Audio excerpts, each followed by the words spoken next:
Can I shoot a warning shot? What interests me most about this question isn't the legal implications, partly because I'm not an attorney, so I don't give legal advice. But more importantly, it's the thinking behind the question that really interests me, because I've noticed something over the years.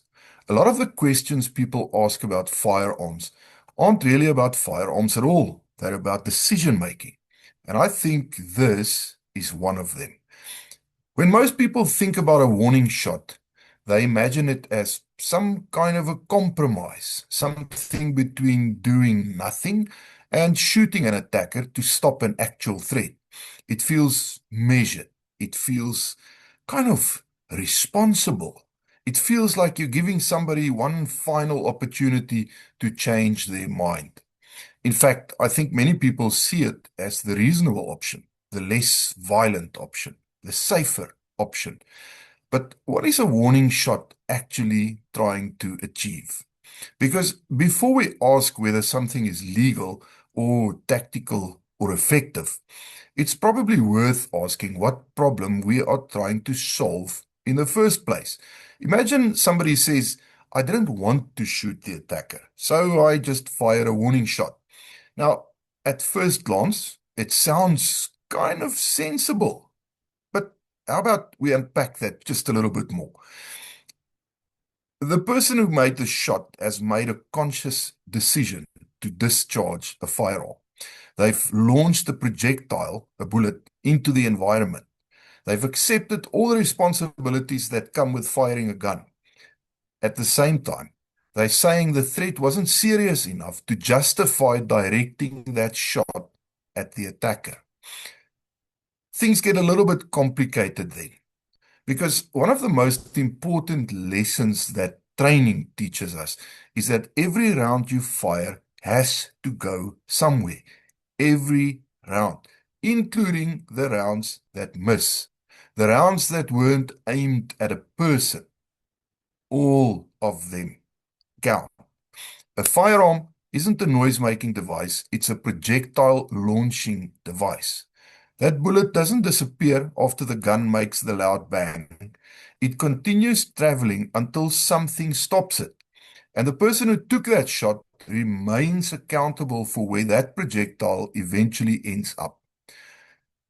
When you say it out loud like that, it sounds obvious, doesn't it? But it is remarkable how quickly people forget it when discussing warning shots.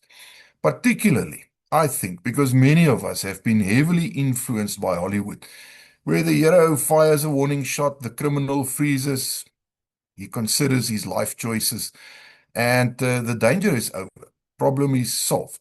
The reality is that people are very rarely that predictable.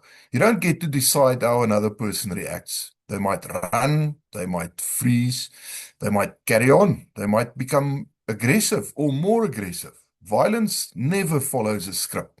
And that's just one of the reasons training is so valuable.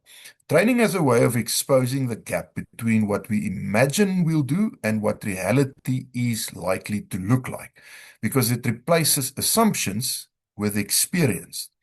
And one of the assumptions that many people carry is that difficult situations can always be solved with some clever middle ground option, some perfect compromise, some action that carries no downside. The warning shot often sits in that category. It feels like a way of avoiding to make a difficult decision, a way to avoid committing to a very specific course of action. Except life doesn't offer perfect compromises, and neither do violent encounters. And that brings us back to two very important questions. What is the problem that I'm trying to solve, and how effective is my proposed solution likely to be? Those are two very different things. After all, most people carry a firearm for self-defense as a last resort, not a first option. In fact, not even a preferred option, a last resort, something they hope never to use, but have available if all other options have failed and they are facing a serious threat. If you've reached the point where you're considering discharging a firearm, it is probably because you believe you've run out of realistic alternatives. And that is exactly why questions like this deserve some very careful thought. Because once a firearm enters the equation, then we're no longer talking about theory. We talk about consequences, accountability. We're talking about decisions that cannot be taken back. That's why training is so valuable. It doesn't give us all the answers, but it teaches us to think beyond the immediate action and consider the likely outcomes. It teaches us that every round fired carries a responsibility. It teaches us that people don't always react the way we expect them to. And it teaches us that simple solutions to complex problems often aren't as simple as they first appear. So maybe the lesson here isn't whether you can shoot a warning shot.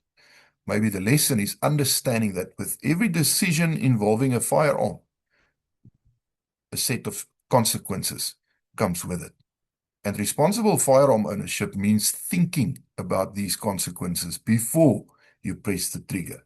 Not in the moment where the action is going down, before that ever happens.